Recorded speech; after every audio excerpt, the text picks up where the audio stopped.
好，明白。秘書請問夠未？ Have we got a quorum, Secretariat?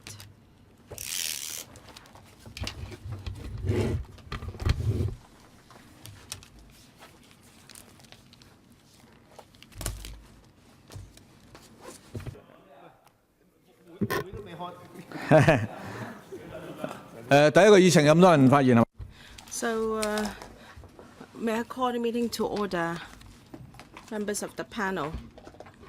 Information issued since the last paper, we've got two. For details, please refer to the agenda.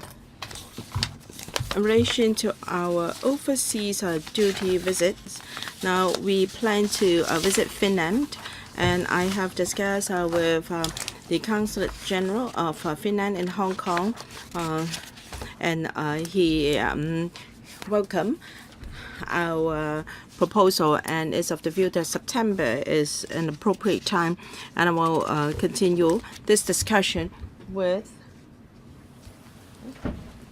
the Consul General of Finland, and we've yet to fix the exact dates. And Dr. Jana Wan, Dr. Elizabeth Kwan, and Mr. John Kwan have formally sent a letter to the panel asking for discussion of bullying at school campuses. We have relayed the letter to the administration. Mr. Dr. Fernando Zhang has also issued a paper for us on the abortive tendering exercise of hearing aids, and I will follow up jointly with the Welfare Services panel. Agenda item number 2. I'd like to consult members as well. We have a very long list of outstanding items for discussion on our list. However, time is really limited. And for subjects like bullying at schools, I'm sure you are also concerned about that subject. So I have two suggestions for you. For instance, every meeting we will advance our meeting by about 30 to 40 minutes. Let's say we should start at 10 a.m. so that we can schedule one more agenda item into a meeting. Another suggestion is to schedule extra meetings. So both proposals will be subject to the availability of venue. So I'd like to briefly consult members. Which proposal are you for? If members have no strong views, that is, if both options are acceptable to you, I will work it out with the Deputy Chairman to see which is the best approach. Mr. Michael Tian is either advancing the start time or extending meeting, because in the morning it's just like 10:45. If I have got a motion, I won't be able to come on time. So you propose extending the meeting. Yes, that's better than advancing our start time. All right. Any other views? Mr. Ted Hui? I'm open to both proposals. But then I understand that we have a backlog of outstanding items, but I have a suggestion. I understand that speech therapists have approached different members of the panel. They have expressed concern about the increased allowance for provision of speech therapy. Schools, parents, and also clients will be affected. I know they are still ironing out the arrangements, but if time permits, Chairman, I hope that in the near future we can have a discussion in our meeting, and if the matter, if the development warrants, I hope we can have a discussion here. Mr. Michael Tian. Well, this has been in my heart for a long time, and that is for KGs and primary schools. what policies do we have to support the learning of English by grassroots children? Or how can we offer more opportunities and motivate them? We have to face up to this, otherwise they will lose at the starting point, and they will even lose out more at the finishing line. Okay, thank you. I hope the administration can take notes of that. All right, if there are no further questions on extension of our meeting or extra meetings, I'll follow up with the Deputy Chairman. The next meeting is scheduled for the 1st of March, a Friday at 10:45. There are two proposals for your consideration. Policy on funding support provided to the University Grants Committee funded institutions, and the other is a review of self-financing post-secondary education. As we know, the task force chaired by Professor Anthony Zhang has done a review of the subject.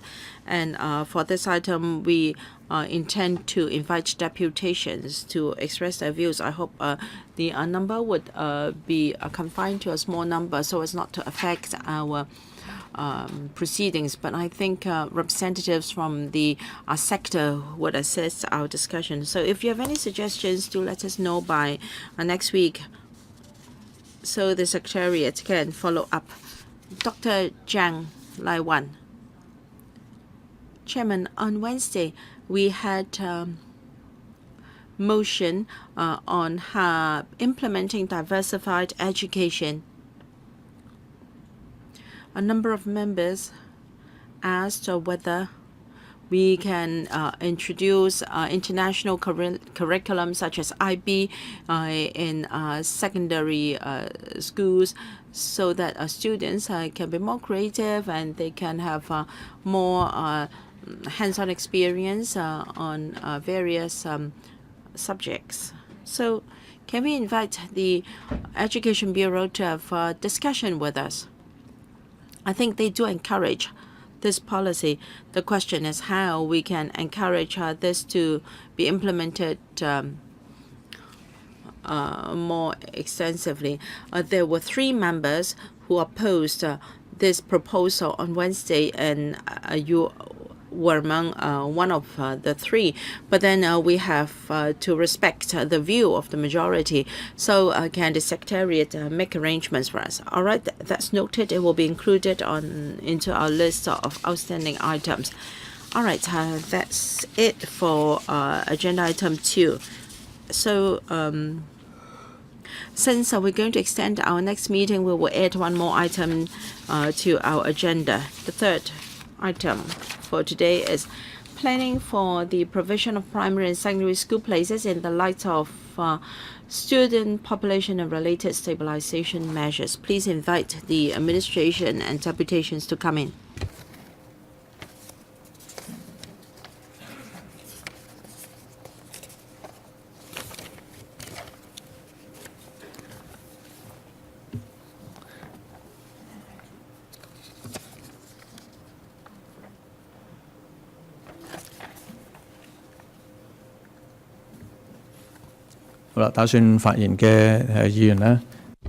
Members who intend to speak have already raised their hands. If you have yet to do so, please do so now. 11 members so far have indicated their interest to ask questions. Michael Tian, Ma Fong Kwok, Hannah Wong, Wong Fan, Gary Fan, Chang Chung Tai, SHIU Ka-chun, Tek Hui, Ray Chen, Ho Kai Meng, Luk Chung Hong. No, it's not by pressing the button. We have guests today, so we are not sitting according to our seating plan.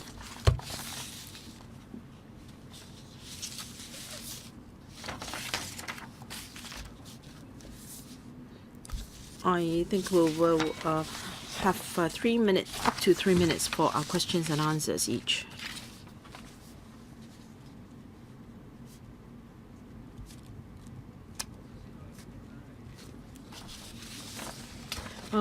We welcome Deputations to our meeting.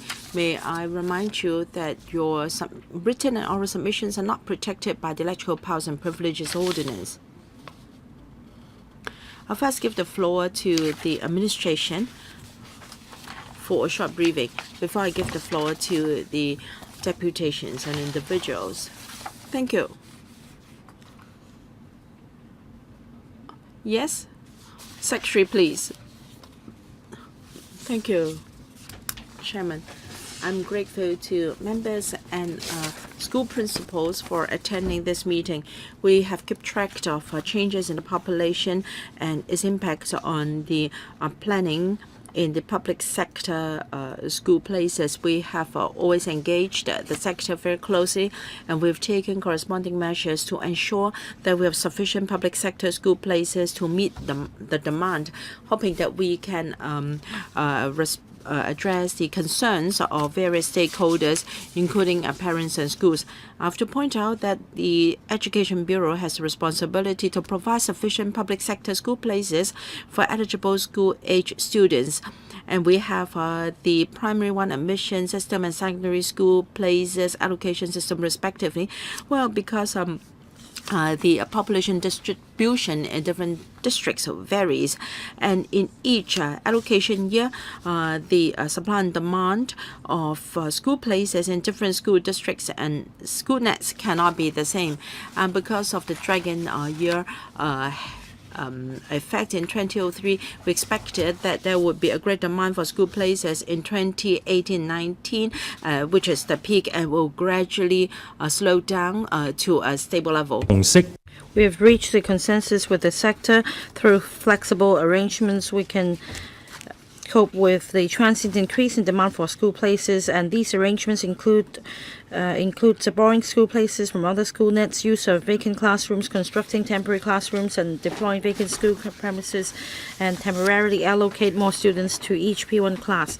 And we will gradually implement these measures to offset the fluctuations and its impact on the number of school places.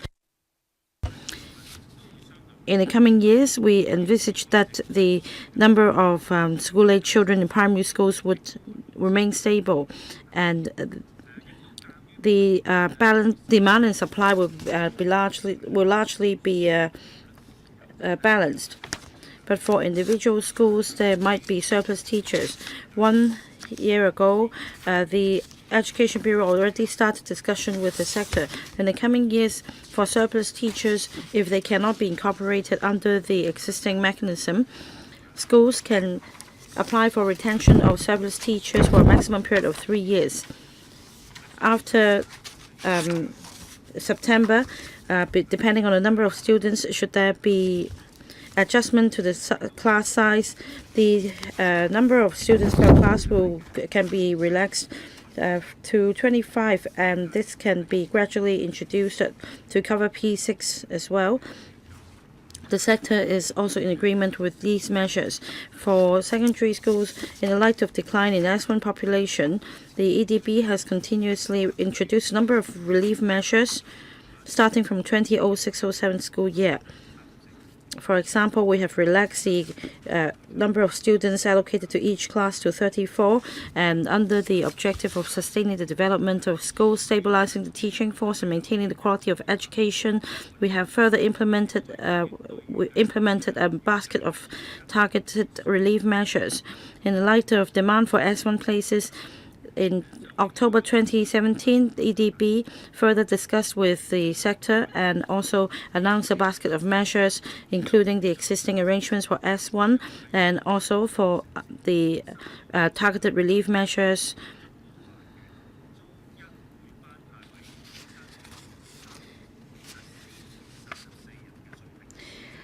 The size class for S1 would gradually be restored to 34, which is the level before the implementation of measures to help sustain the development of schools, stabilizing the teaching force, and maintaining the quality of education.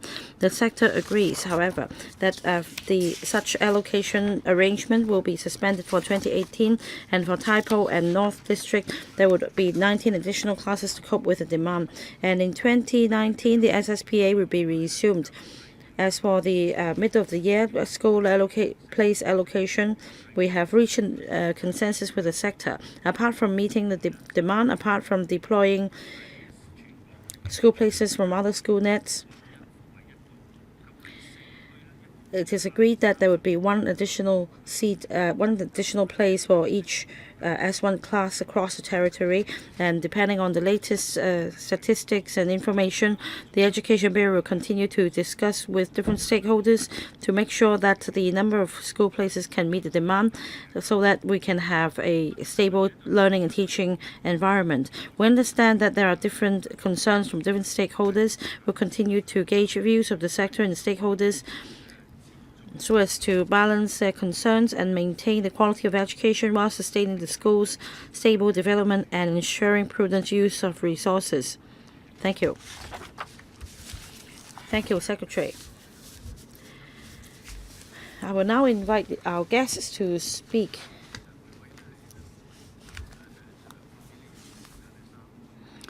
Each guest will have a speaking time limit of 3 minutes. Let's start with Dr. Poon Sok Han, Chair of the Hong Kong Subsidized Secondary Schools Council. Honourable Members, Chairman, good morning. I am Chairman of the Hong Kong Subsidized Secondary Schools Council, and I'm also office bearer of a number of associations, councils as the convener. In relation to the increase in student population, we have been liaising closely with the Education Bureau. According to the concerns of many schools, the fluctuations in student population would affect parents' choice, and there may be an irreversible and unpredictable change and impact on schools, affecting the quality of teaching. So for 2019 school year, we have discussed different proposals because of the restoration of place arrangement. Well, or place reinstating arrangement. This is such a large mechanism, and it is important to have mutual trust, and we should honor our pledge, and we agree that for 2019-20 school year, there would be reinstatement of one place per school, and there will also be a class size of 35. This is not the ideal solution, but it has been a proposal endorsed by the Council unanimously. I want to express the concern of individual schools. Many schools question the effectiveness of allocation or reallocation of school places. They urge the Education Bureau to follow up on issues of class size reduction and difficulty in student enrollment, so that a stable environment can be provided to the operation of schools. For some schools, they may ask whether the confirmation of student population can be postponed, and because for subsidized schools there are some 300 of them, we believe that there is a need for them to exist in our community because they serve different parents and students. There should be different care and different measures for different schools. We hope that there would be a task force to deal with the issues in terms of increase in S1 student population and to provide a stable environment. I'd like to thank the Chief Executive and Chairman and electoral members and the Secretary for providing us with the valuable education resources. I'd like to also thank the Deputy Secretary for spending so much time to communicate with us. It has been a valuable exchange. Next, Mr. So Ping Fai, representing the Subsidized Primary Schools Council. I thank members for listening to our views. Well, with the dragon year effects subsiding and a halt to type 2 babies delivered in Hong Kong, student population is on the decline. One unique feature is that distribution of student population may not be even across the territory. In some districts, we understand that the student population may decrease drastically. So for Hong Kong Subsidized Secondary Schools Council and Subsidized Primary Schools Council, we have been liaising with the government, as we would like to have a stable environment to avoid causing disruption to the sector. We'd like to express our views. First, we hope that small class policy can be introduced across the board. In years ago, because of increase in student population, there were some flexible arrangements such as additional classes and class size expansion. With decline in student population, we believe these measures should be withdrawn. And it's been more than 10 years since the implementation of pilot scheme on small class policy. It is time to regularize the policy. Now, we can grasp the opportunity of decline in P1 student population to create quality teaching environment by formally introducing small class teaching policy. Now, we hope that the administration would have a timetable and to have a consistent policy introduced across the territory to avoid unhealthy competition among schools in different school nets so as to ensure quality education.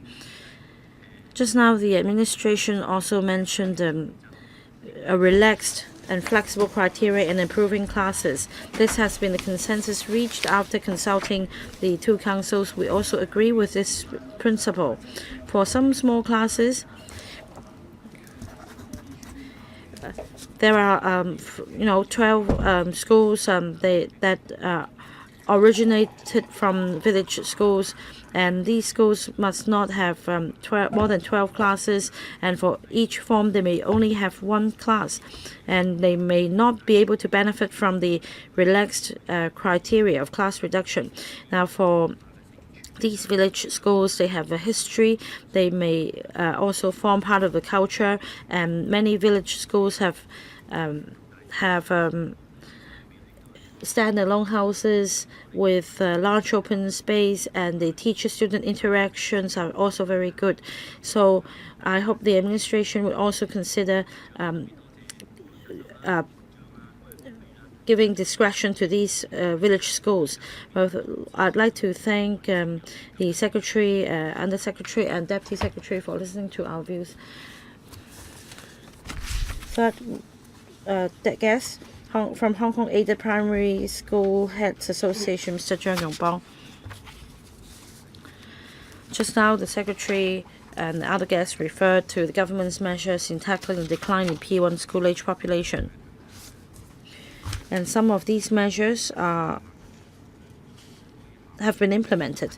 Well, I want to point out that we definitely support small class teaching. But the policy should be introduced in light of the actual circumstances of the school net. For example, in Sham Shui Po, we have a lot of development projects going on, and there may be increase in student population. It may not be suitable for class size reduction. Now, for some other districts,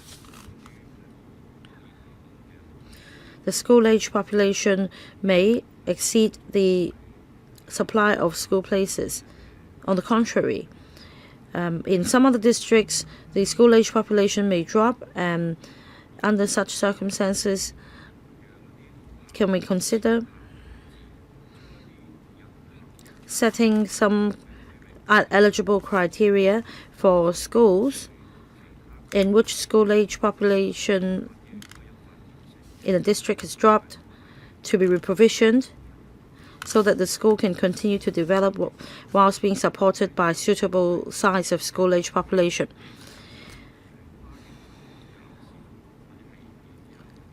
Because this can also address the issue of the drop in cross-border school-age children's population.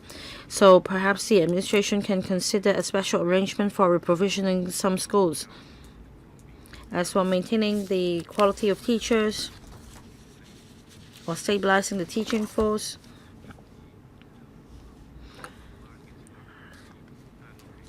well, originally, as we discussed with the government agreed to retain the surplus teachers for large classes, and subsequently, the government agreed that these surplus teachers can be retained for up to 3 years, regardless of the reasons of surplus.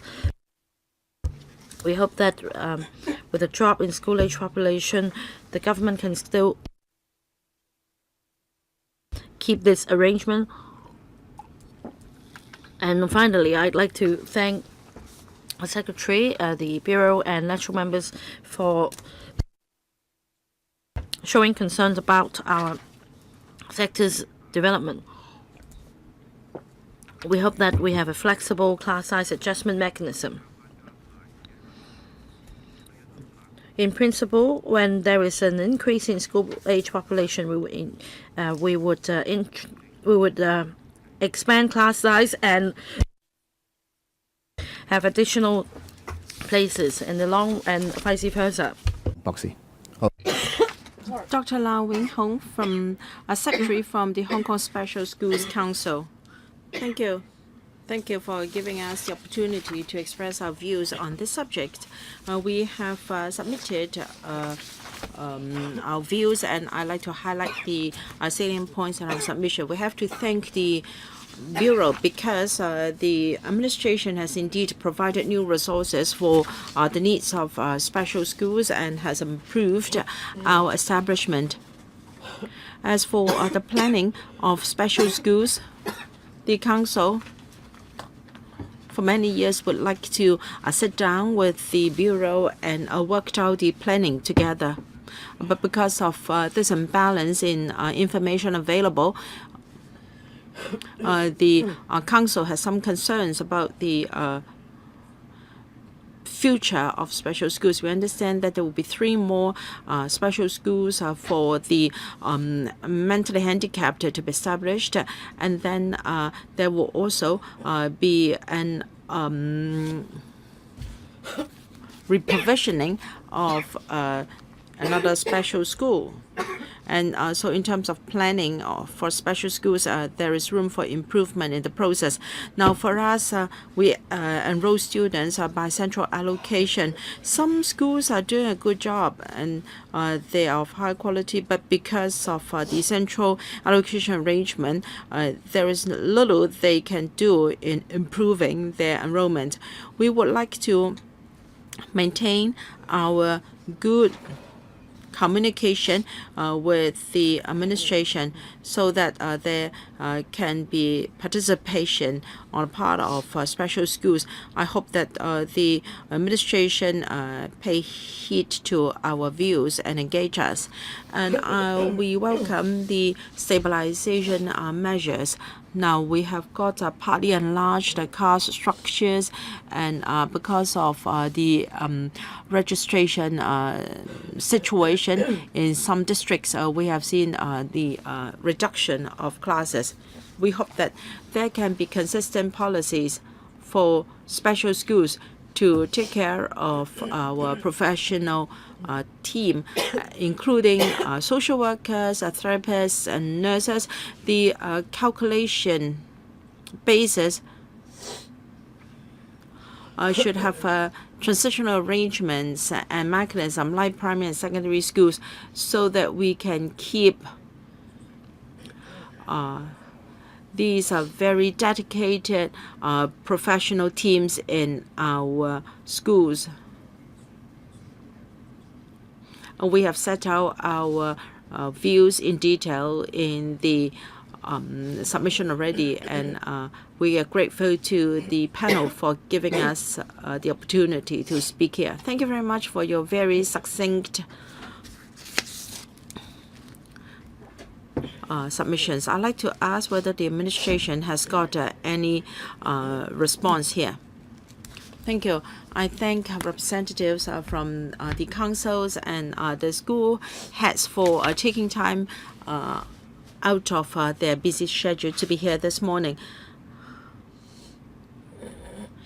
I hope members have got the message that in the past few years we have kept very close communication with the schools. For primary schools, the demand for school places has been rising in the past few years to reach its peak this academic year, and the trend in the demand for secondary school places is just the opposite. In allocating school places to students, we want to adopt measures to minimize the impact on schools as far as possible, and that is the rationale behind all our measures. While we consider the needs of schools, we also have to consider the needs and expectation and aspirations of parents and students. We try to strike a balance. For changes in the demand for school places, in fact, there has always been yearly fluctuations. In some years, the demand outstripped the demand, or vice versa in other districts. So,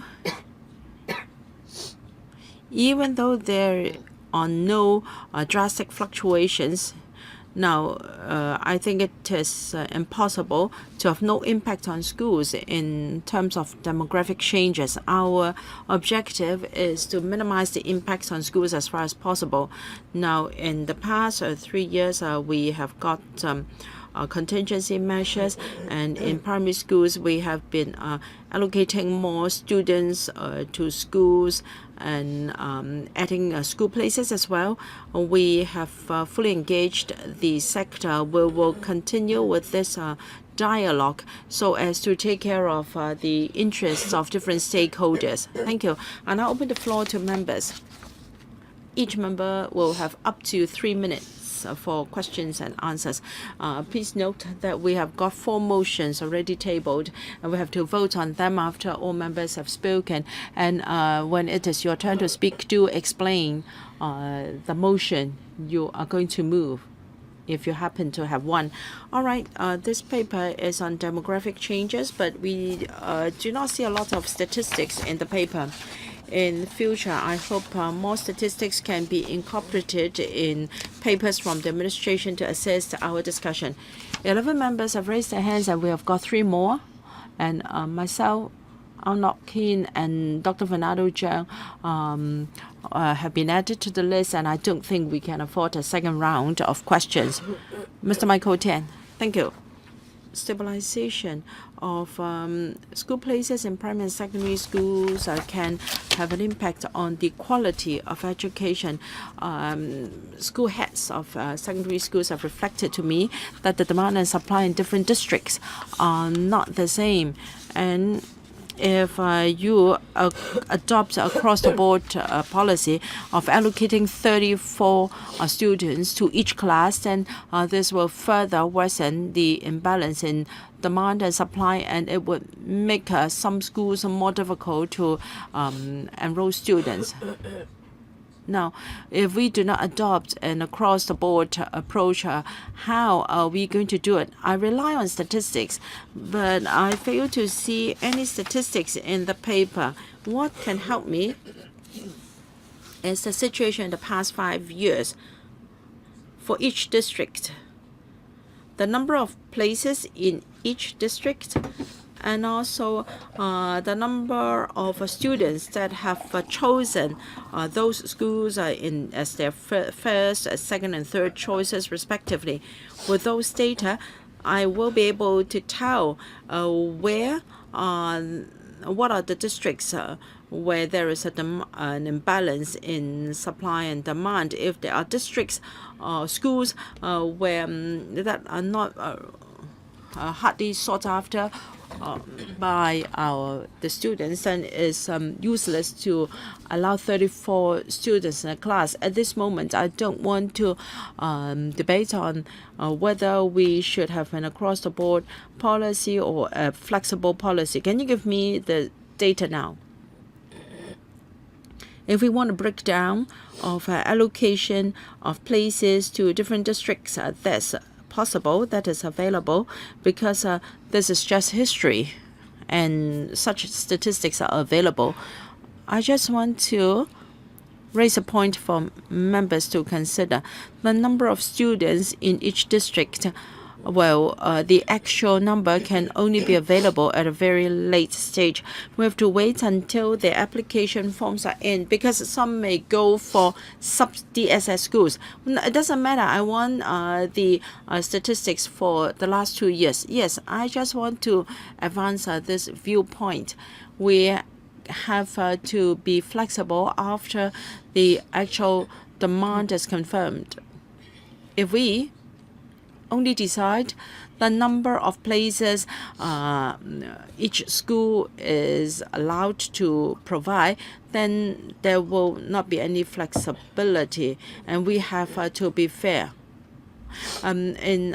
Students studying in a class with 40 students and another batch studying in 34 students are different. No, I'm not actually asking for the actual allocation statistics, rather the indication of choices by members, because that will tell me the aspirations of students that is different from the final allocation results. All right, I am not asking for what Mr. Young was talking about. The real demand, I want the real demand. I know Mr. Tan will want a breakdown of the choices indicated in individual forms. Will you allow me to explain? Please be very succinct. Just say yes or no. I have to control time.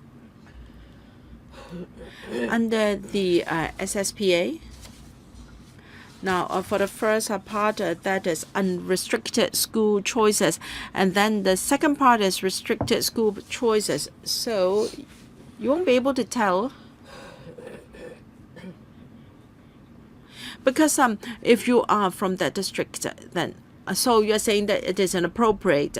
Then what about the breakdown of the second part, restricted school choices?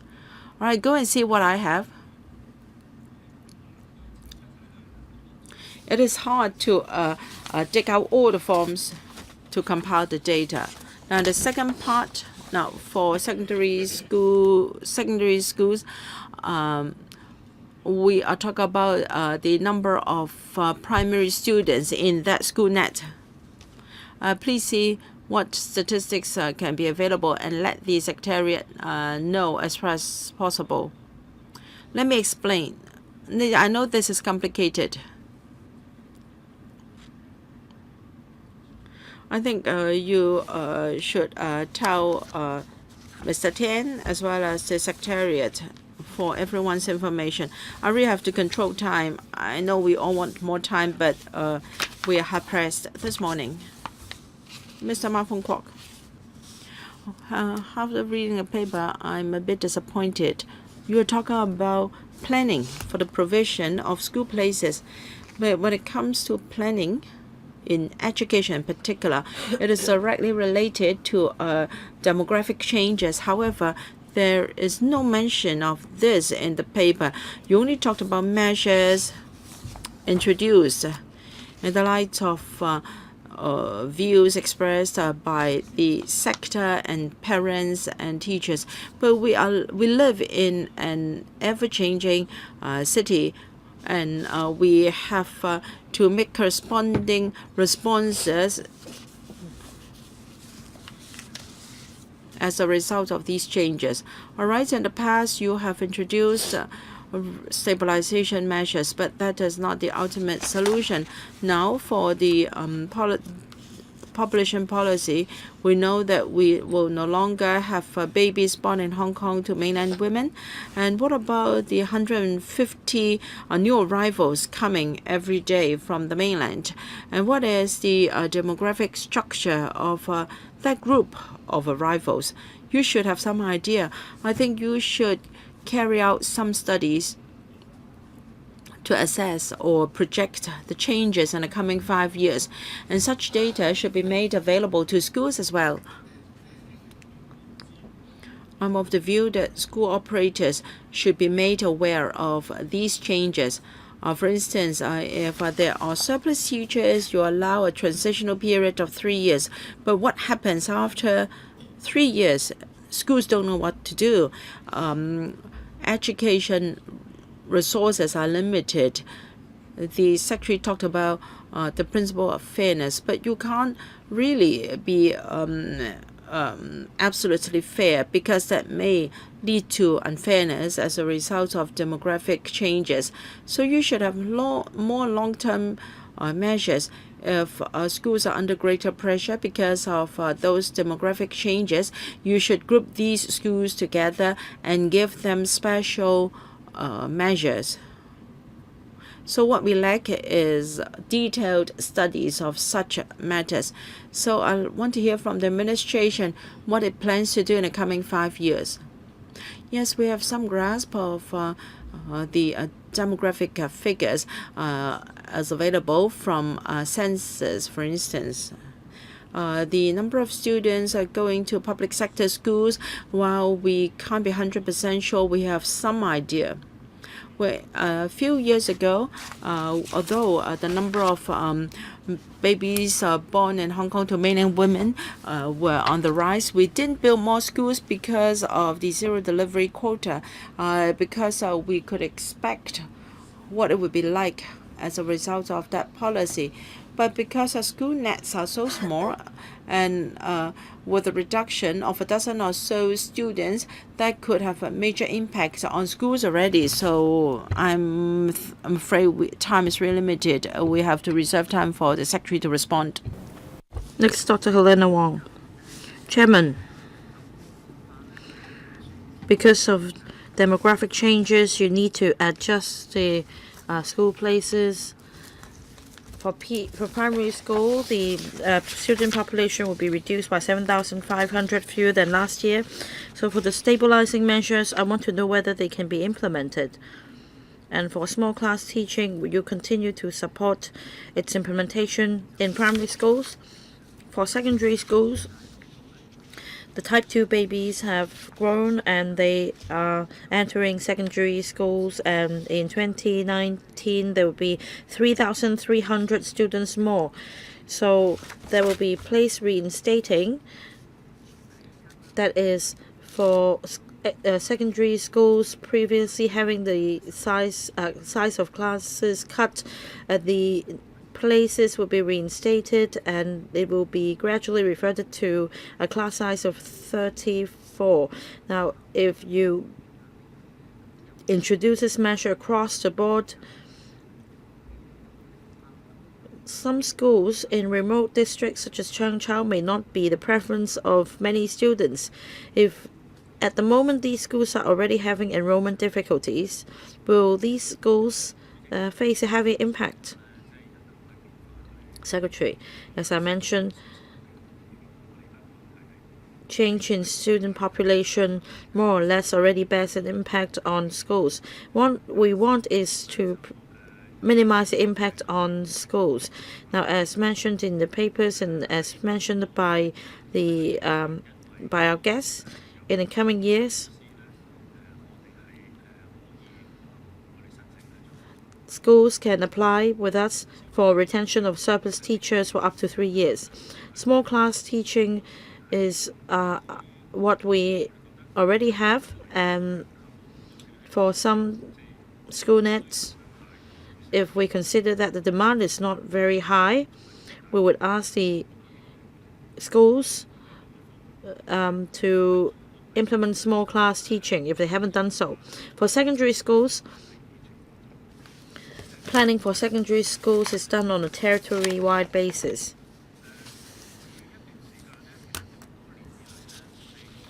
In fact, over the years, SSPA has been introduced across the board, and because of transient drop in student population for some time, we introduce flexible arrangements.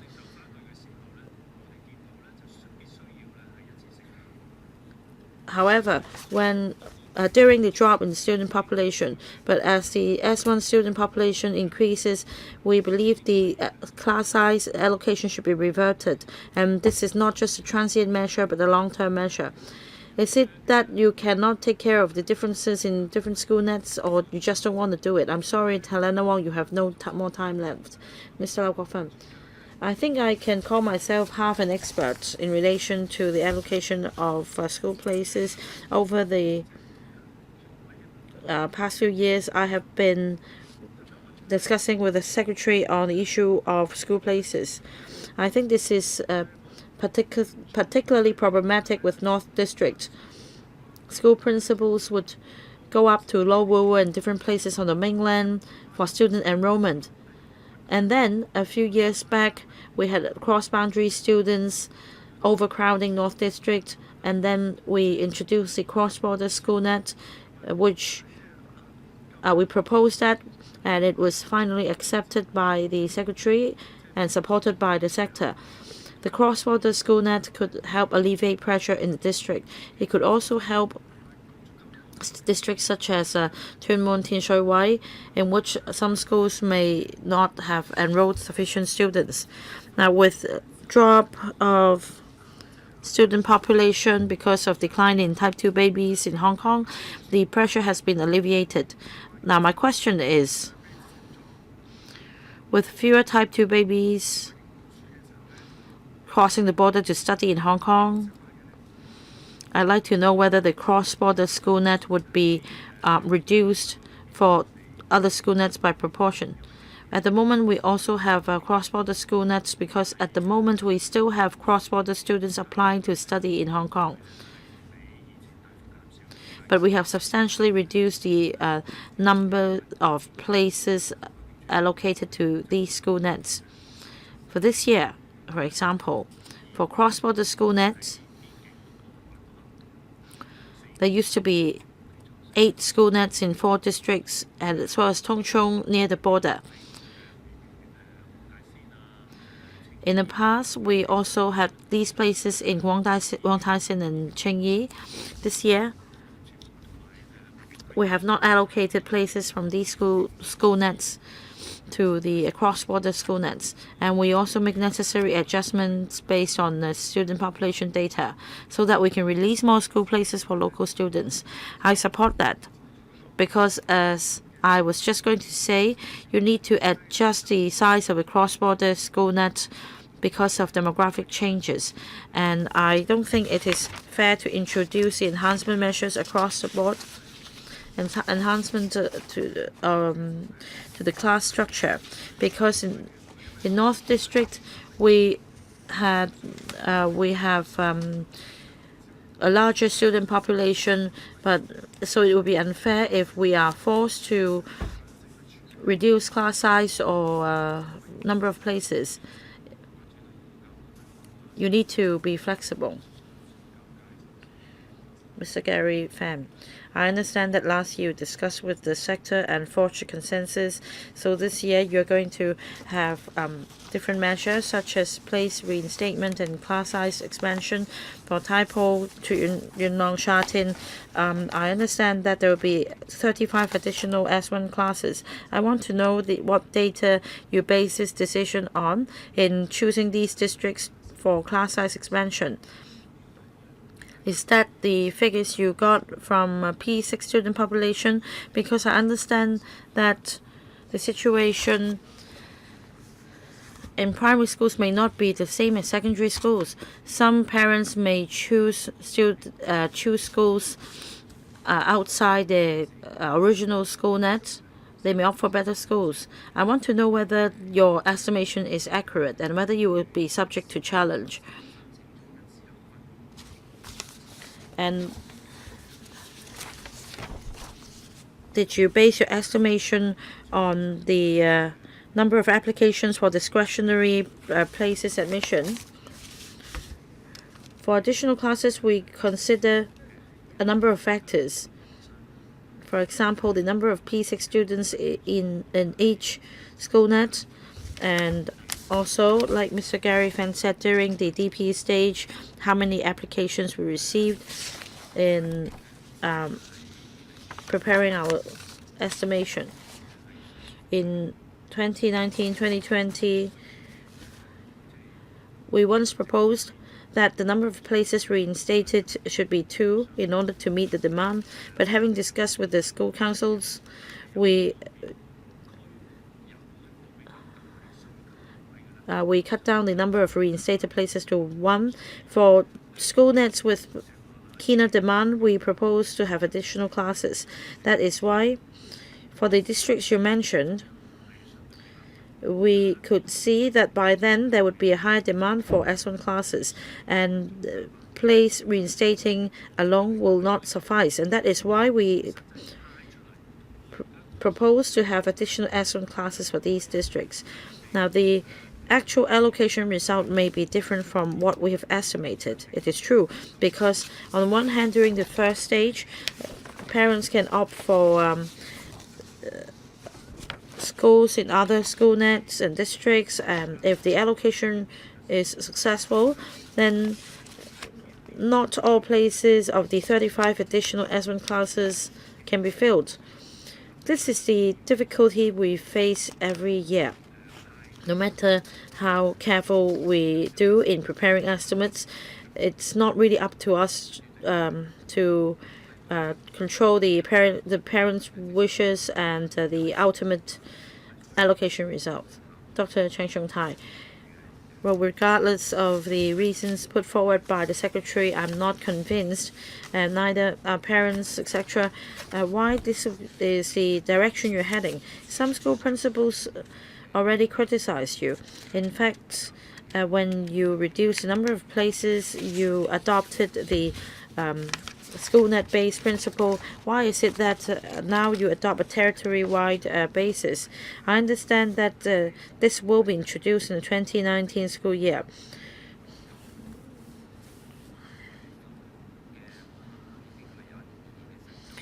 So, at the moment, you've heard objections from different school nets.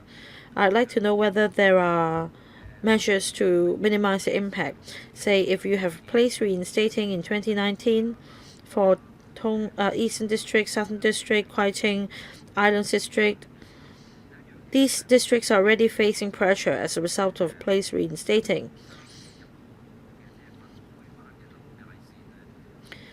As for the criterion for operating S1 or additional S1 classes, I wonder if there could be flexibility.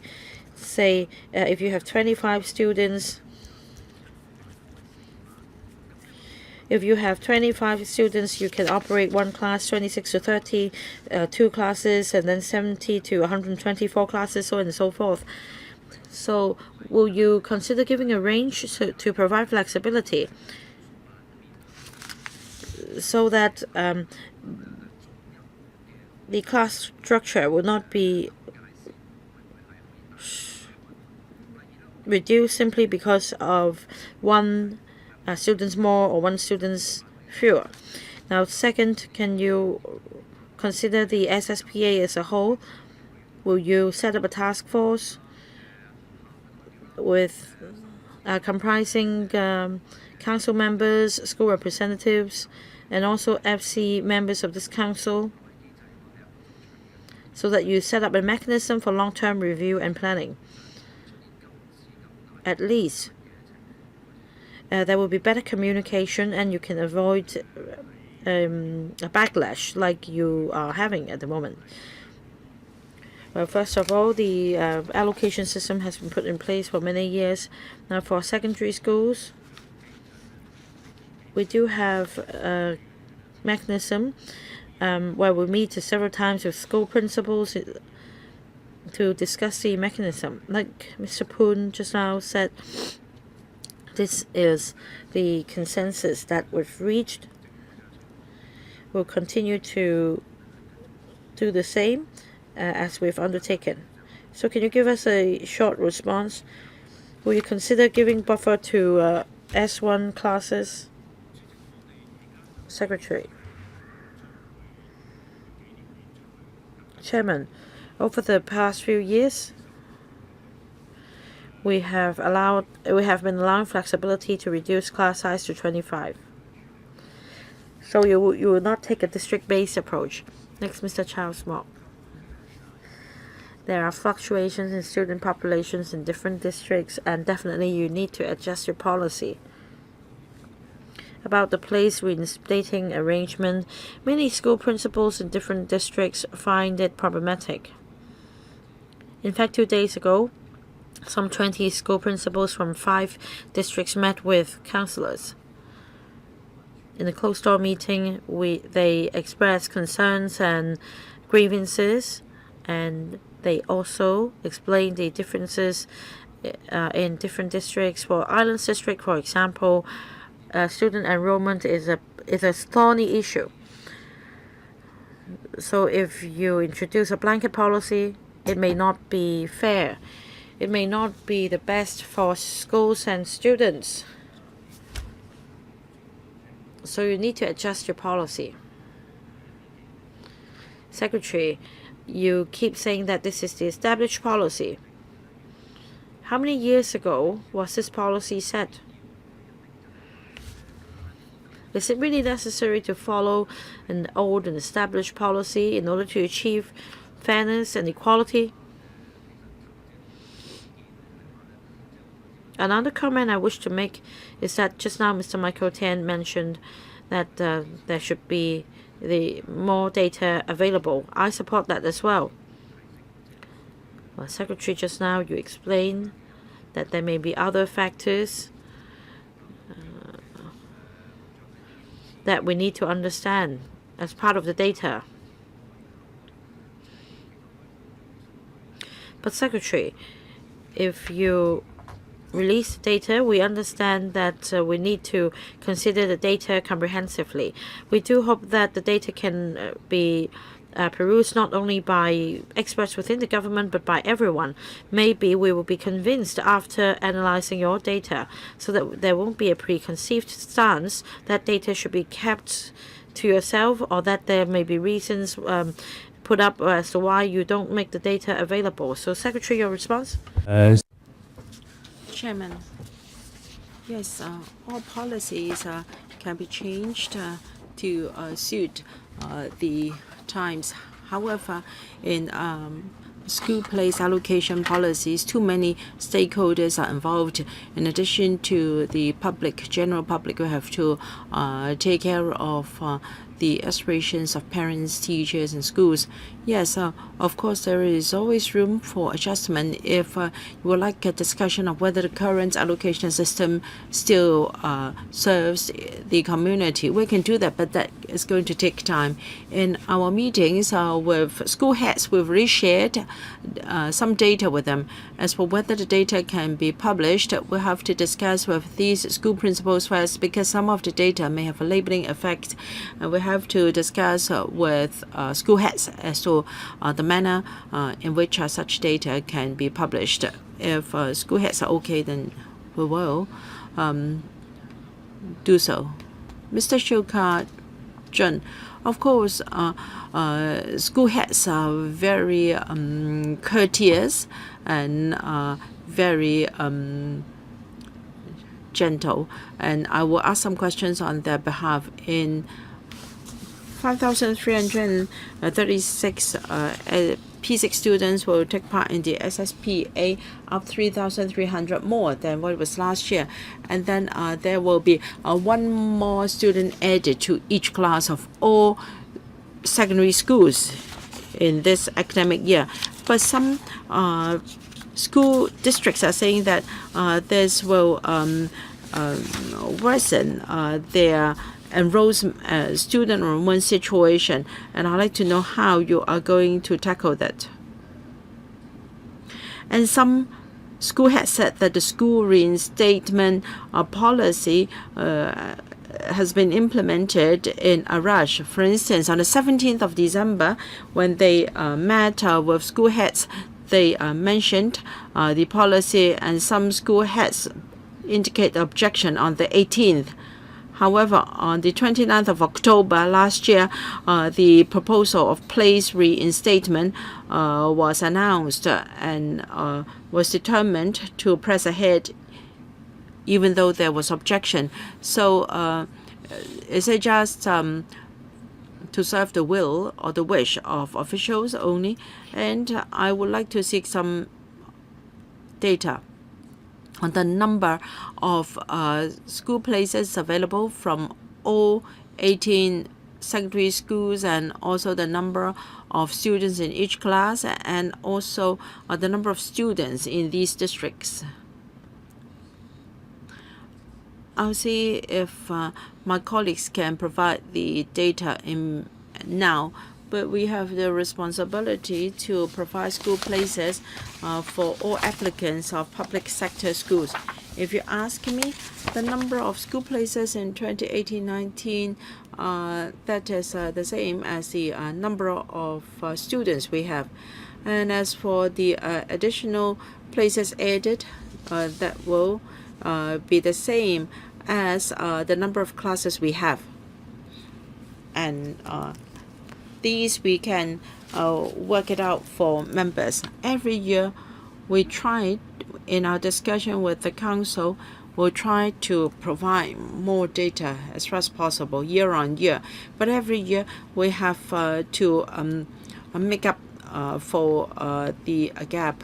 Now every year we can only deal with this year. We cannot cover a few years, because after we have agreed on the figures for the coming year, for this year, we have to start the discussion for the second year. And that's why we have to engage the council, because they have representatives from all 18 districts.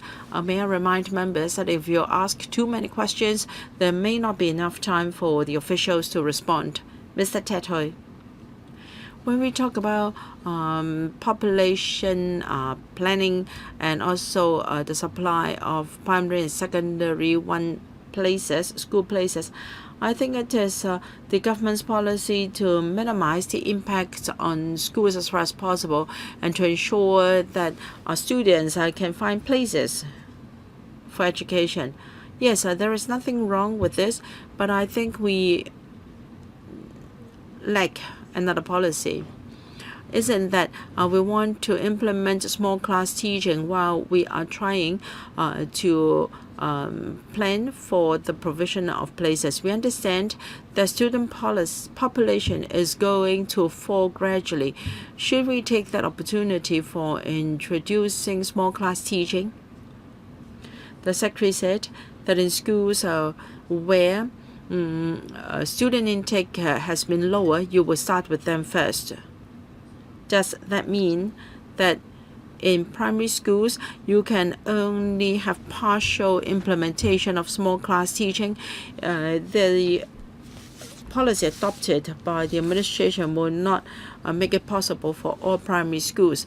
So in future population planning and education planning, can we ensure that we have small class teaching in all primary classes, taking 25 to 27 students per class, or will you just do your best on the basis of the population situation? And we would like to have an update on the number of primary schools that can really have 25 to 27 students in the class in small class teaching.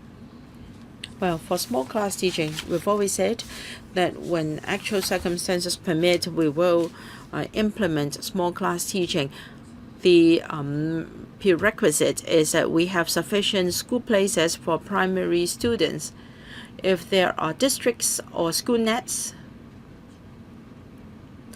where we can envisage sufficient school places in the coming few years, we are going to discuss with the whole school net for introduction of small class teaching. But if there are districts that are short of school places, I cannot force them to implement small class teaching, because there will be additional students allocated to these classes anyway. So we have taken the initiative to ask schools who have not yet implemented small class teaching their plan. We will identify suitable districts for implementation. What about statistics? We have about 343 schools, or 80% of the primary schools with small class teaching. What is the total? About 80%. All right, 80%. How many primary schools we have in total? We have 500 odd primary schools. We have about 450 schools. You're talking about local primary schools. Ray Chan, Ho Kai-ming, myself, Ao Nok-kin, and Fernando Cheung, and Ray Chan. I'm concerned about the supply of school places in the North District. Now, cross-boundary students will create tension for the supply of school places. Now I'm talking about secondary schools, and the situation will see some relief. And also the cross-boundary school net is now shrinking.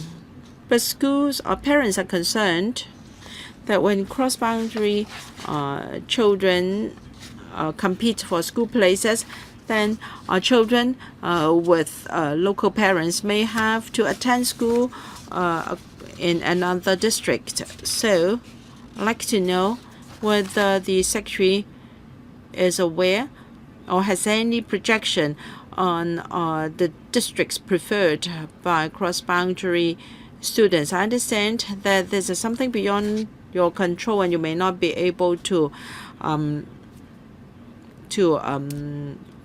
project that. I'd like to know whether there will be priority given to local children. Can you guarantee that local children will not have to travel to a long way to attend school as a result? Because we don't know the actual figures. There is no formal publication from the Bureau. Or can the Secretary tell us that we don't have to worry? Theoretically speaking, all students can attend secondary schools in their own district. Can you give us some assurance? Thank you. Regarding cross-boundary school net, so we are talking about primary schools only. For secondary schools, they don't have such a problem. We do have the number of cross-boundary students in particular. Now, when we talk about P1, we do have some challenges. But as soon as they are in our primary schools, it is easier to have a rough idea about the number of cross-boundary students in each district. The allocation of secondary school places is based on the primary school nets. For instance, if the primary school is in the North District, then the school district for secondary place will be in the North District as well. So we will use the number of primary students in that school net to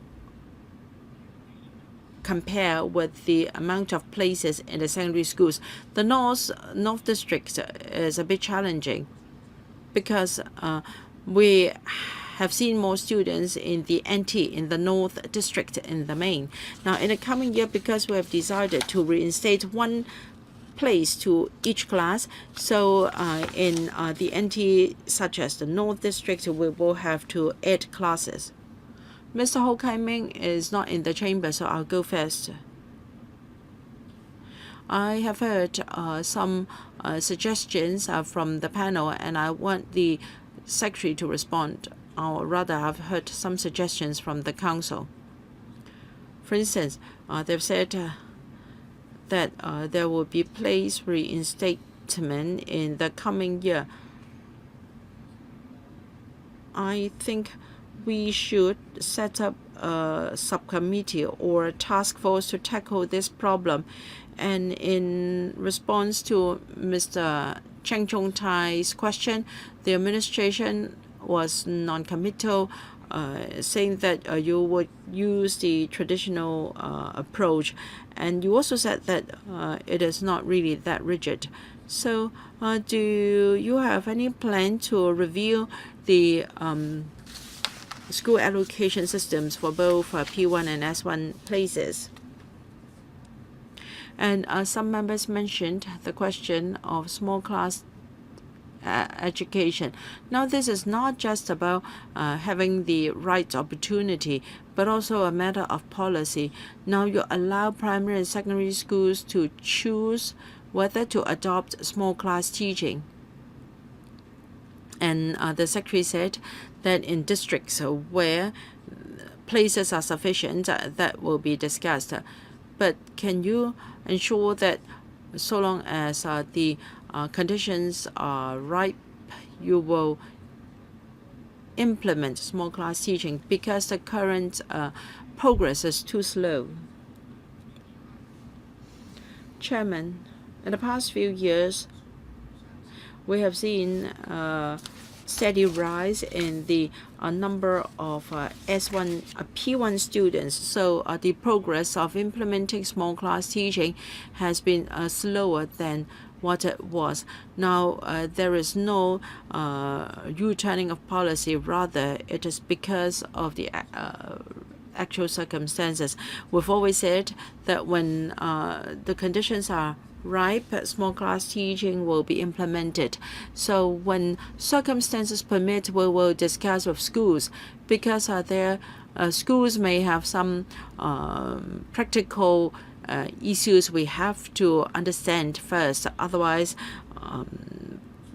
some members may come to us to complain. So we will discuss with schools first and ask them whether they have planned for implementing small class teaching. Well, if it is a policy, you just don't inform them. You should say that when there is surplus places, and there is room in the school, it should be implemented. I don't really have time to go on. As to whether there should be a task force to review the policy, I hope you consider it. Mr. Aulok-Him. Chairman, on policy matters, I think be it members here or school heads here, I think our voice is clear. First, when we talk about insufficient data here, we need to take a more targeted approach. According to the school principals, they would like the Education Bureau to provide data for the following. First, school places for the S1 classes in 18 districts, and more importantly, the situation before place reinstatement. Now, if the situation is bad, we need to take a targeted approach for that district. And if you insist that there should be additional S1 classes, and of course you'll always be able to come up with a reason. Their wish, however, is for you not to introduce blanket policy. About the deployment of school places, well, the figure may not reflect reality. So I hope you give us the data we need for this council as well as for schools. According to school principals, the whole system is posing a lot of pressure on them, and they are very concerned. And I quote from them, they are worried that they will not be doing the real business, so to speak, because every year they would need to mount a lot of publicity, and for secondary schools in particular, they would need to visit different primary schools for student enrollment publicity.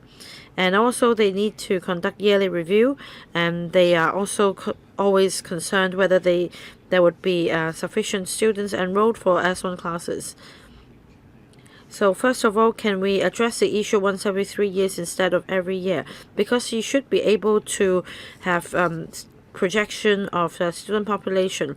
For districts with fewer students, must you introduce additional S1 classes?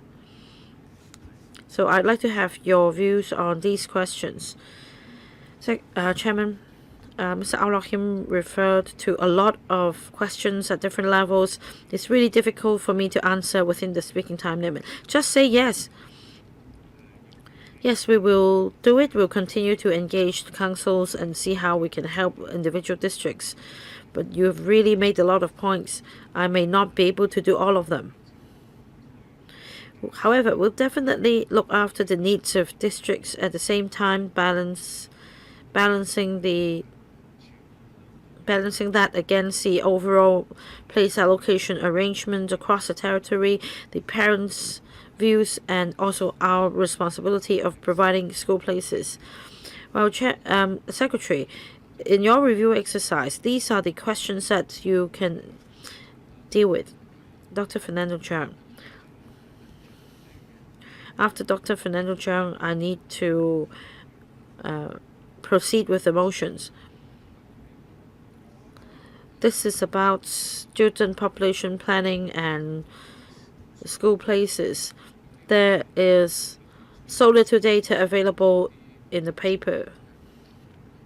And I agree with other members that the data is not transparent, and at the same time, according to the Secretary, there is a concern that there may be a labeling effect.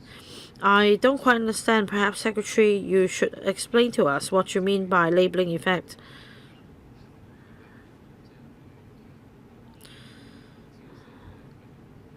Because previously Mr. Ip Kin Yuen asked about the number of schools participating in the P3 TSA, you refused to answer. I don't know. It is really a disappointment whether it has to do with stigmatization or labeling effect. Again, we're only asking for some numbers. Second observation, I think there is problem with communication. Although you have councils and school representatives, school principals, and the council representatives are also here today. Yesterday, we had some 20 school principals expressing their concerns to us.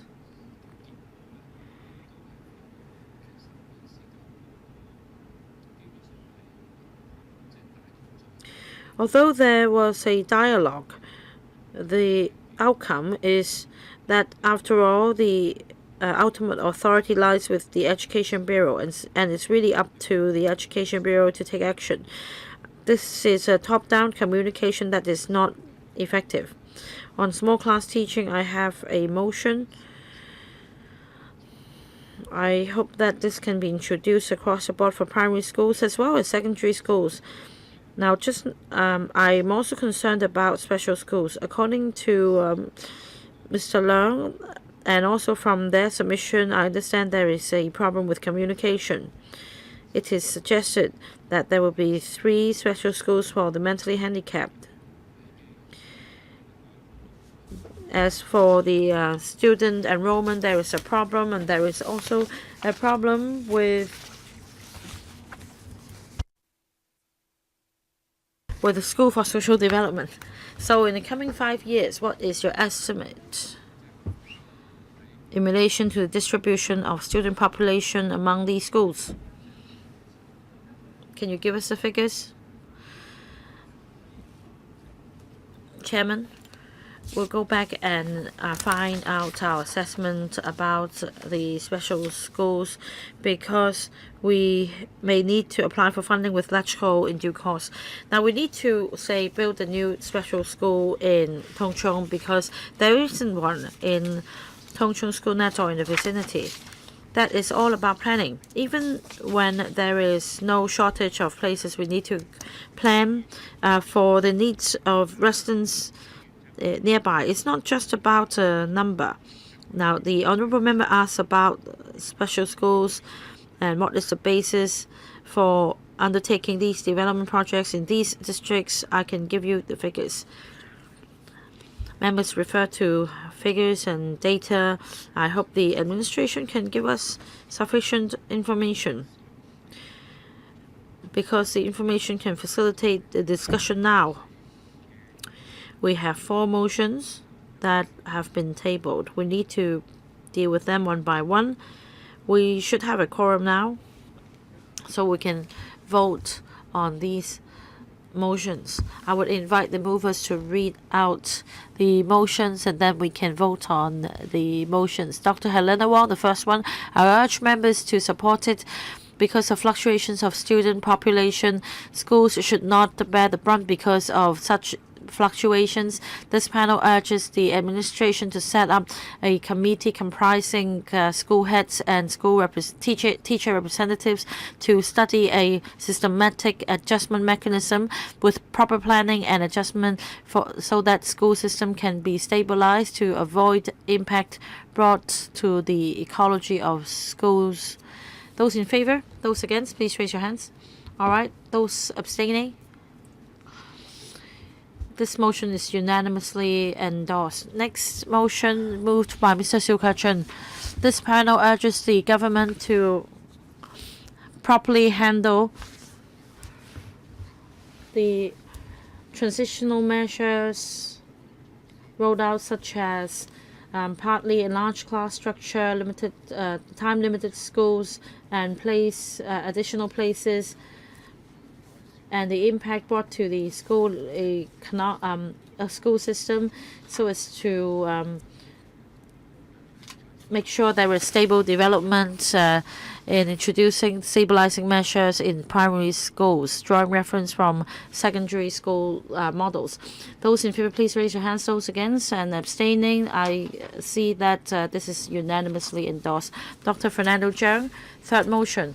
Small class teaching can enhance teacher-student interaction, enhance student attentiveness, and effectively take care of students' differences. This panel urges the administration to fully implement small class teaching policy in primary schools and also to start introducing small class teaching in secondary schools to enhance the quality of teaching learning. Those in favor, please raise your hands. Those against, please raise your hands. Those abstaining, again, motion endorsed. Last motion, Mr. Al-Rahim. Well, there is a discrepancy in student population across different districts. The government should not introduce a blanket policy.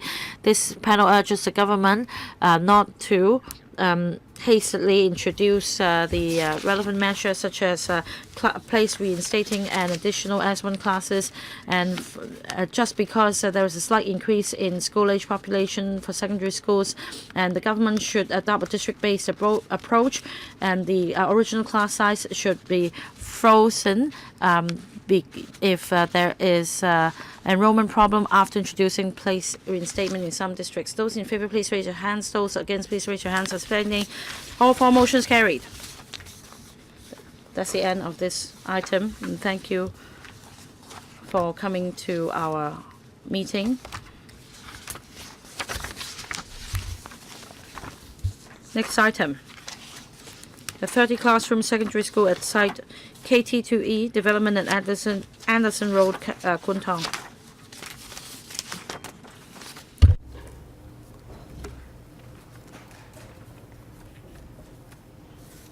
咁啊，請官員呢去進場。Let's invite the administration to come in. 咁呢部分呢，要提醒一下大家呢，即係如果有 Reminder for members, if there is direct or indirect pecuniary interest, please declare your interest.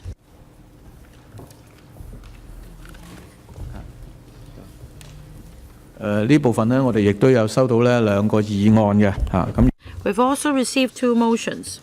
If there are other motions you wish to move, please do so. And I urge panel members to come back and vote, because towards the end of the meeting we may not have a quorum.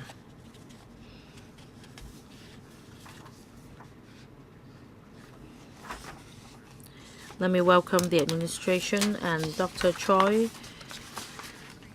Undersecretary, please walk us through the paper. Our proposal is to build a secondary school at the development at Anderson Road, Kwun Tong, for the reprovisioning of Marino Secondary School. The MMS school premises are now situated in Ngau Tau Kwok, occupies a site area of 2,800 square meters. Built in 1966. Currently, the school does not have a separate biology laboratory, needlework room, guidance activity room, etc. Some of the existing facilities, such as the integrated science laboratory, design and technology workshop, staff room, are undersized according to the prevailing standards. Due to site constraints, the school does not have additional space required for infrastructure upgrading or in situ redevelopment. Reprovisioning is considered to be the most effective way to upgrade the facilities of the school and improve the teaching and learning environment for teachers and students. For details of the implementation plan and the facilities to be provided, please refer to paragraphs 2 to 6 of the paper. On the 22nd of November 2018, we consulted the committee under the Kuntong DC. We have the support of members.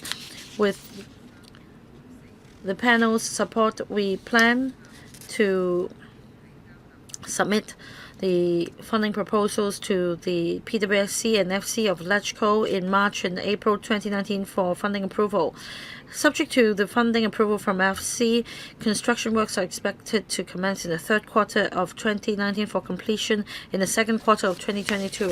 That concludes my presentation. I welcome questions from members. Dr. Helena Wong, Ms. SHIU Ka-chun, Dr. Fernando Zhang, Mr. Ma Fung Kwok, and myself. Any other members who would like to speak? Ms. Chen Hong-yan.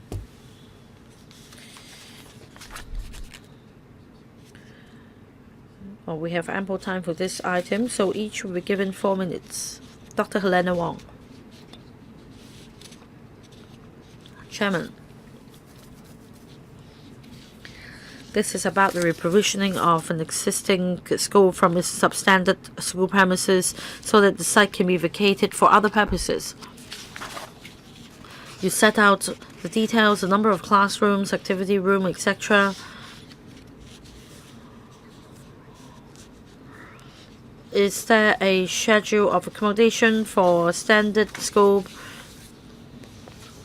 premises so that you have standards setting out what rooms are to be provided for what uses in the primary or secondary school? Because here it's not very transparent when you revise the standards. You published one in 1998 and then you revise it towards the end of 2017.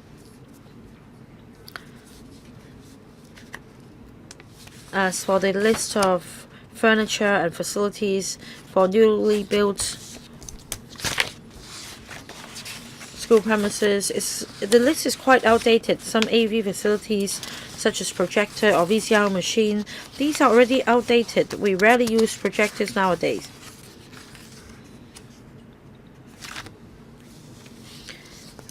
So how is this standard of facilities set? Would it be outdated?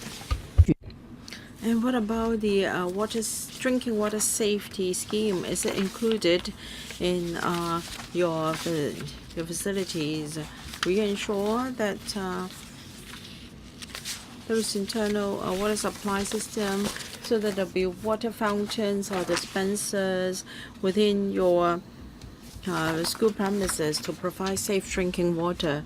Is it included in the list? And do you regularly update the list? And do you consult schools and the teachers? Thank you. Regarding the schedule of accommodation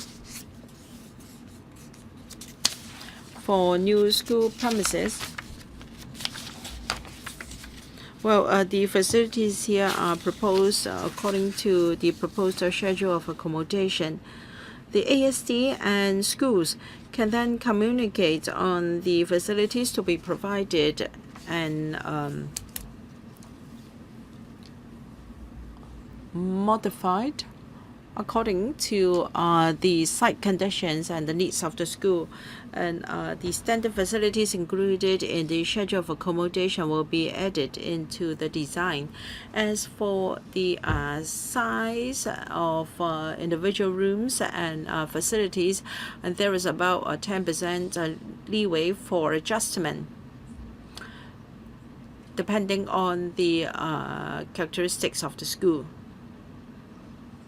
As regards the list of furniture and facilities, it just serves as a general guideline because the school is to be re-provisioned, and such items will be funded by the Education Bureau. When furniture and equipment are to be purchased, then it will serve as reference. And then for things outside the furniture and equipment list for new schools, they can also voice it out for consideration. But of course, the school will not just buy something another school has. So any equipment proposed must be based on an teaching need. So there is no need to make up a reason. When teachers make a proposal, then that is professionally that can professionally be done. And for items not on the list, then there is no need to procure them. So when do you intend to review the list? We're in the process of reviewing it because there are many items in the list. And in conducting our review, we'd like to have the feedback from schools, and with changes in education policy and resources available, we're going to take them into account in reviewing the list. What about drinking water safety? I defer to my colleague.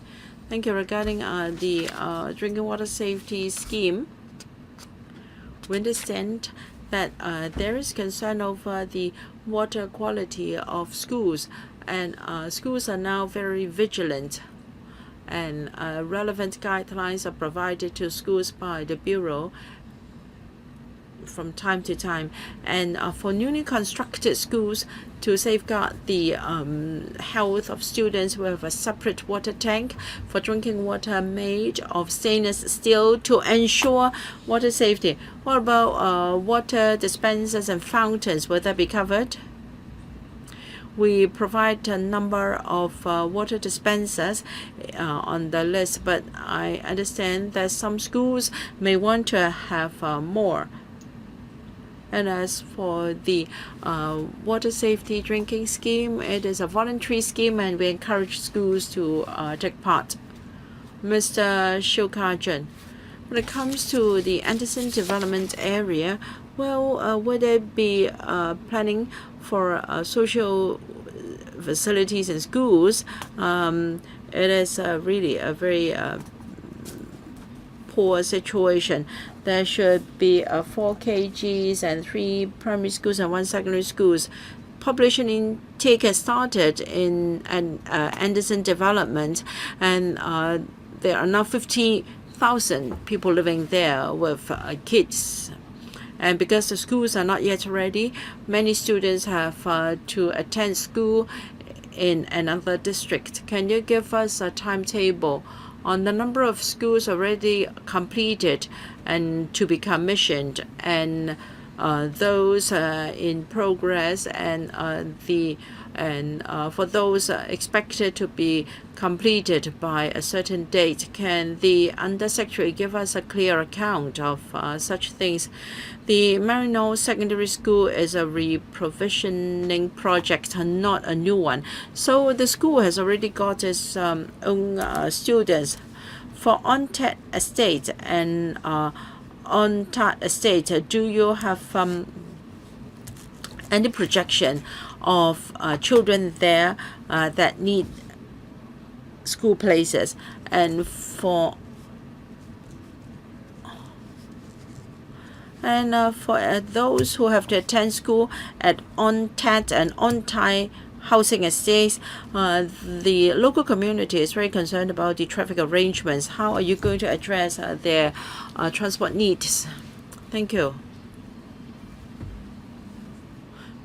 The provision of schools at on-TAT and on-TIE housing estates. Now, here we are building 130 classroom primary school to re-provision St. John Primary School, moving from school net 46 to 48, and for commissioning in 2019. At On Tai Street, there is a primary school site, In July 2018, it was allocated to Wenchun Primary School, moving from school nets 48 to 46. We are now discussing with the school if things go smoothly. We hope that by the end of this year or early next year, we can consult the relevant district council for the development at Anderson Road. We have reserved sites for building 4 schools with 30 classrooms. As I said, 2 primary schools are in progress. Another secondary school is the Kwun Tong Marine North Secondary School we are talking about now. And at Onsao Road Primary School site, we are doing the advanced works, and school site allocation will be done in 2019. After reprovisioning, the number of additional school places that can be provided by Marine North Secondary School, now it is a 24 classroom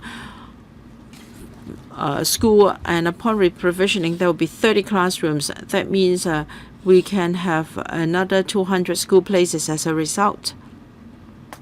The third question is students from outside this district, if they have to attend school at Marine North Secondary School, what will be the traffic impact on the PRH here? And according to the school principal, he doesn't see any negative impacts because students travel into this area in the morning to attend school, and the traffic flow is exactly opposite to residents here going out to work and to school.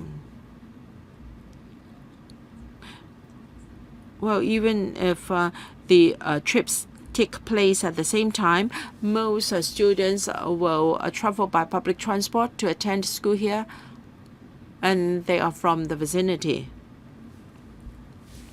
So less than 10% of the students will be from other districts. They are not those allocated here through the central allocation, but by choice of parents. My question's not been answered. What about the 4 KGs? And there is still 1 remaining primary school pending construction. Well, 2 out of the 4 KGs are now in operation. The other 2 are pending allocation, and the results will be announced very soon. Can we be given a written, can we be given a paper on the progress of these educational institutions?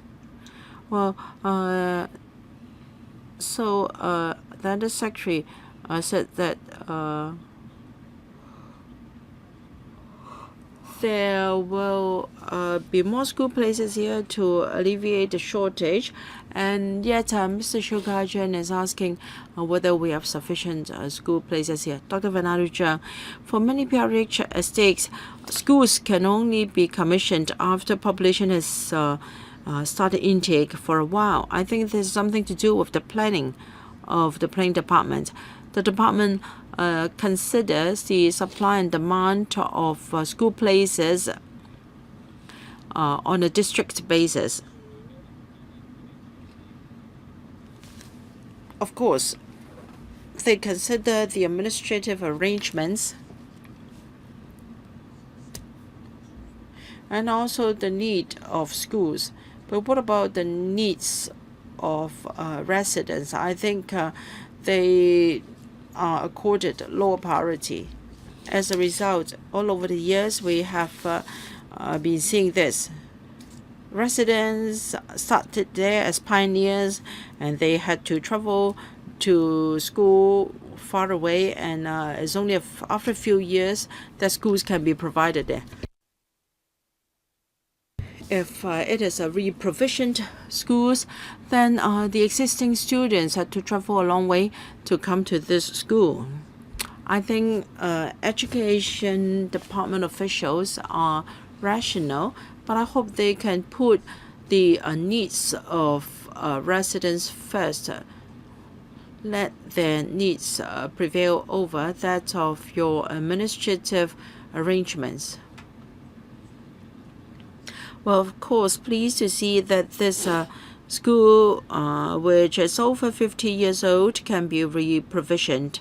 I'd like to know how many schools do we still have that are over 50 years old or in their 40s or 30s.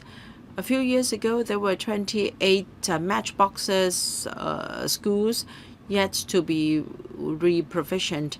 And back then, there was no intention to re-provision 8 of them. For extremely substandard schools, is there any timetable and roadmap in your plan to gradually re-provision or redevelop such schools in time? Thank you, Dr. Fernando Zhang, for your question. The first question relates to the planning of school places. We've explained a number of times. Now, Dr. Zhang said that our exercise was administrative-led. This is not really the case. When it comes to school building, huge resources are required, and we have to tie with the long-term development of districts, and we have to consider the development of the school sector and stabilization of the teaching force. The provision of places, the supply and demand of school places are on a district basis. The school sites reserved in a particular PRH housing estate are there for planning purpose, and it depends on the demand and supply of school places so as not to affect the development of the education sector and the needs of students. And as for needs of residents, as I said, it is our plan that each student be allocated a public sector school place, and secondary schools are grouped according to our administrative districts, and it all depends on the need for school places.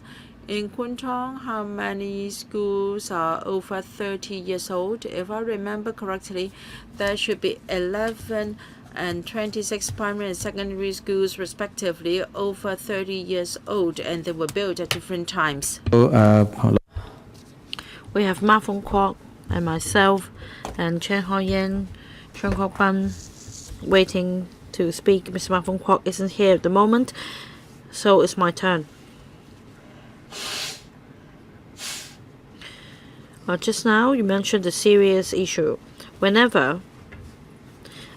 fact, not every time.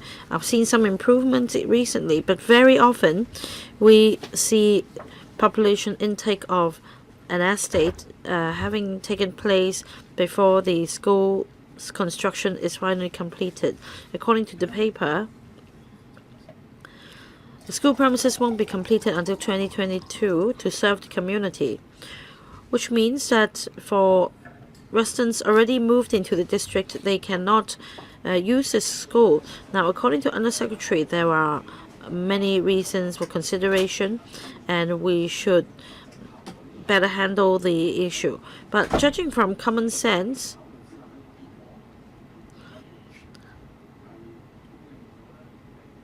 even after careful consideration, it is still not in line with the interest of residents. In reality, many students are required to go to another district to study, causing a greater burden on them. And by the time the school is commissioned, will you be asking these students to change school so that they can study within the district? Although you have vast resources, there is a timing problem. It's really disappointing. I hope the Education Bureau can reflect on the problem, because day in, day out, many residents are affected. You don't need to respond to my first point. Second, I have a question. For new school, there is a new SOA, Schedule of Accommodation. Dr. Helena Wong just touched on this topic. This SOA is not available. It's not public. On the 29th of November, I attended a press conference and I made some criticisms because the sector could not find this SOA, and then the Education Bureau released the SOA to journalists. But at the moment, we still can't find the new SOA on the internet. Even for school sponsoring bodies wishing to operate a new school, they can't even get a copy of the schedule of accommodation. We don't understand why this is kept so secret. Will you just upload the SOA online for the sector's benefit? How the SOA will be applied as we improve school premises? Thank you for the question. You did not ask for a response for the first point, but I still want to elaborate on it. No, please, no response. This will cost us time. Just focus on the second one. About the SOA, I need to clarify that for new schools or schools under construction, those in charge do have a copy. It's not uploaded on the internet, not because we want to keep it secret. The SOA is for the design of school premises for reference by the school and the ASD in terms of the types of rooms and the number of rooms to be provided. We lay out the standards applicable. If the public would like to know, we can upload the SOA to onto the internet. Yes, this is a specific request. Please do upload it onto the internet. Any other comments? At least you should give a copy to the education panel and also to upload it, because I actually received complaints from school sponsoring bodies.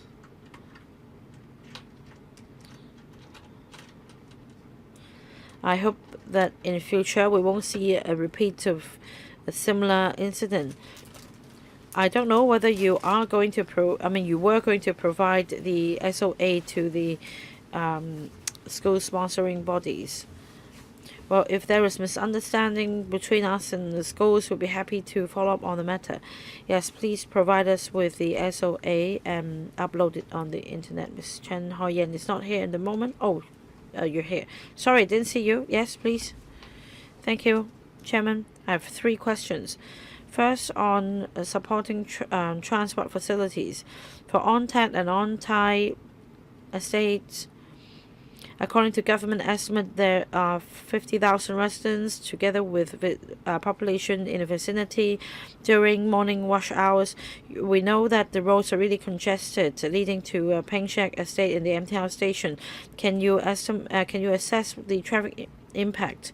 And the government also agrees that schools are often constructed too late for new PRH estates, because there will be 30 classes, an upgrade from the 25 classes in the past, and it should accommodate all classes. Now, for those 2 estates, there are already 50,000 residents. Will you be able to take in students from these 2 estates? I do have a doubt. And will the government also discuss with the community, because there is a lack of sports facilities in the community? In fact, not just in this district. During weekends, can the school premises be made available to the public for use? I see there's a jogging track here. Undersecretary, thank you for the question. Let me take the question on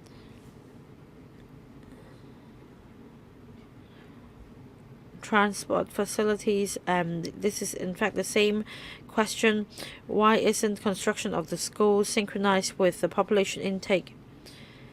In calculating the school places needed for Kwun Tong district,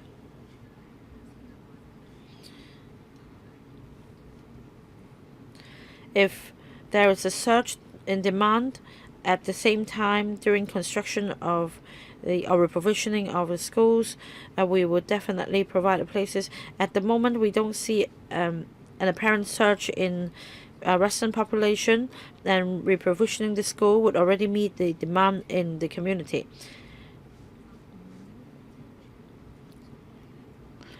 For schools built near or within housing estates, they do not just serve residents living in these two estates. We need to consider the population in Kwun Tong as a whole as an indicator as to whether the school premises can be made public during weekends. This school would like to serve the community as well, especially the grassroots, and they attach great importance to community liaison. They're going to open up classrooms and sports track for organizations and NGOs to hold events. So that means during weekends, members of the public can book these venues for use. Of course, on the condition that students' learning will not be compromised. We do provide guidelines to schools, and there will be fees and charges based on the guidelines. The issue on transport, please.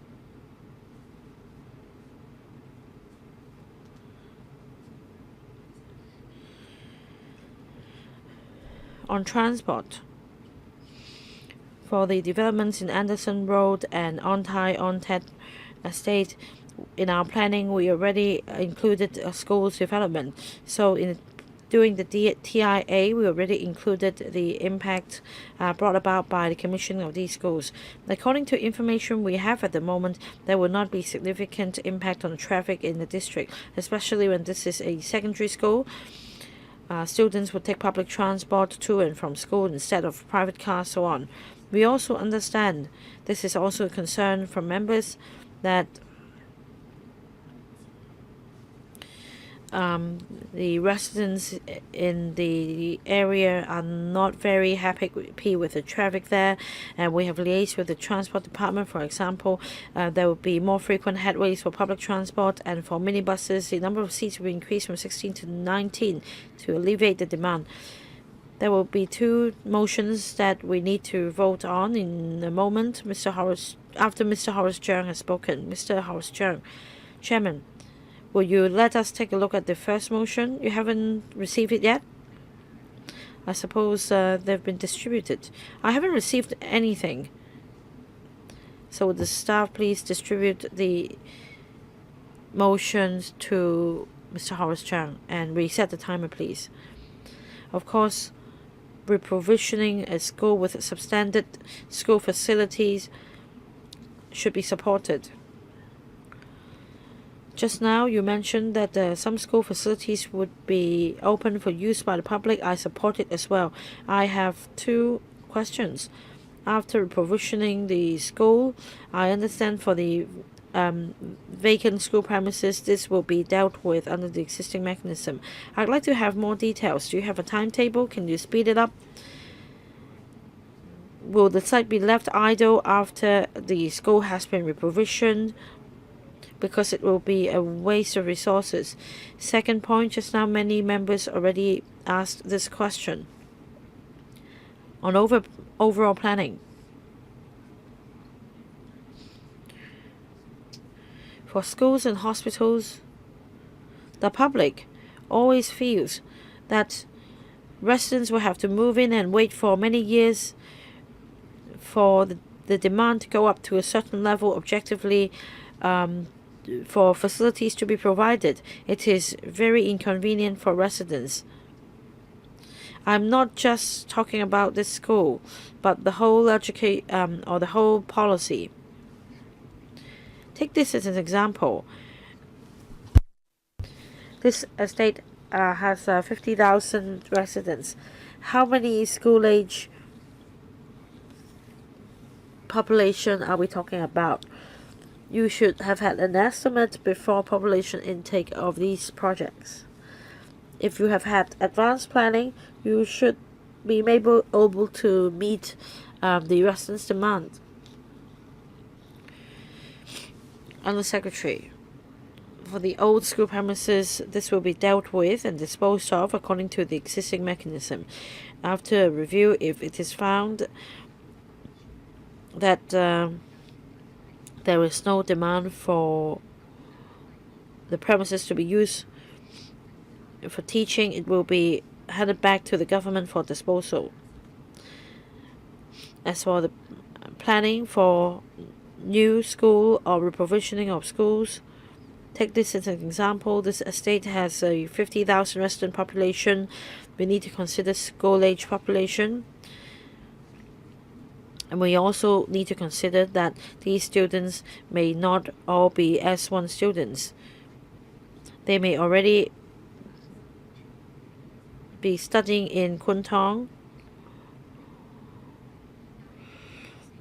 That is why for a new housing development project, we need to reserve a site for a school or schools, but ultimately we need to consider the demand for school places in the district, whether there is any real growth in the demand for places. For the 50,000 resident population, the percentage of school-age student population, that is 12 to 17-year-olds, we need to consider a longer project that is after serving these students, will there be further demand? Because otherwise it may not be proper use of social resources in the long term. Are you saying, Under Secretary, that in the future this situation will continue to exist? That is, housing estate projects may be completed way before schools are built there. That means you need to consider the full picture instead of just any particular housing estate. Yes, this is the current policy. As I mentioned just now, if there is a match between demand for school places and population intake, just like the Queen's Hill, when the demand for school places in the district just matched the time of population intake, then a school will be built. Whereas for Kwun Tong, after students move to Anderson Road, they may not change schools immediately. We need to consider that these students may currently be studying in another public school, and they may not change school immediately after moving to Anderson Road.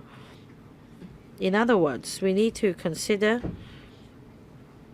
the school facility reserved for a housing estate and when the facility will be built in reality. We will extend the meeting a little bit because we still have a few motions to deal with.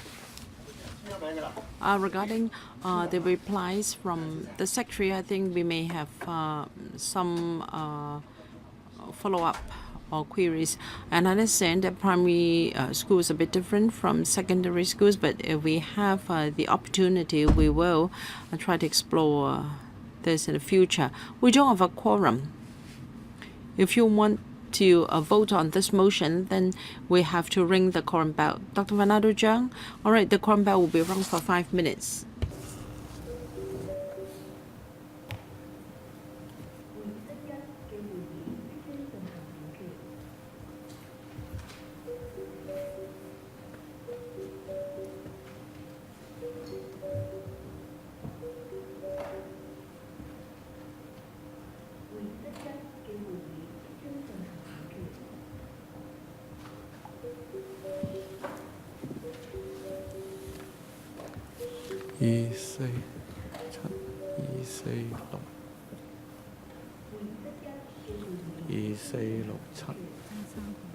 三個。咩？唔知喎，似嗰度係似去洗手間。2、4、6、8，當佢都爭3個，而家爭3個。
家都唔夠人啦。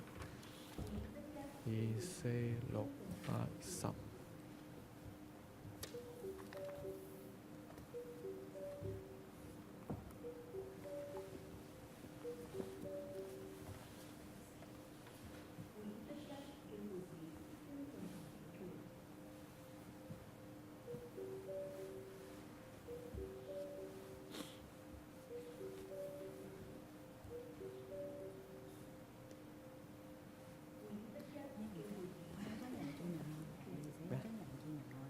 人見人愛，好啊。咁我寫張車件車載嘅。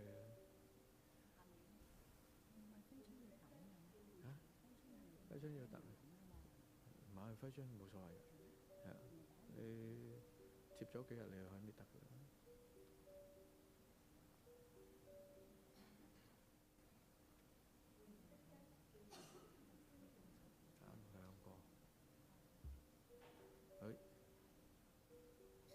夠人啦。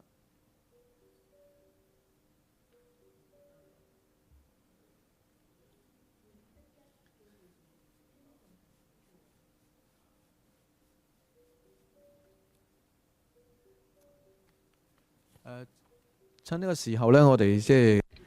Well, we have formed a quorum now, and I think with enough members to vote on the motion, so why don't we read out the motion to save time? The first motion is from Dr. Fernando Zhang. Thank you. This panel urges the administration to provide more opportunities for improving teaching and learning for substandard schools, including expediting their provisioning or redevelopment to ensure that the facilities are in line with modern teaching and learning standards and to cater for their future learning needs. Thank you. We have to wait until the quorum bell has been rung for 5 minutes.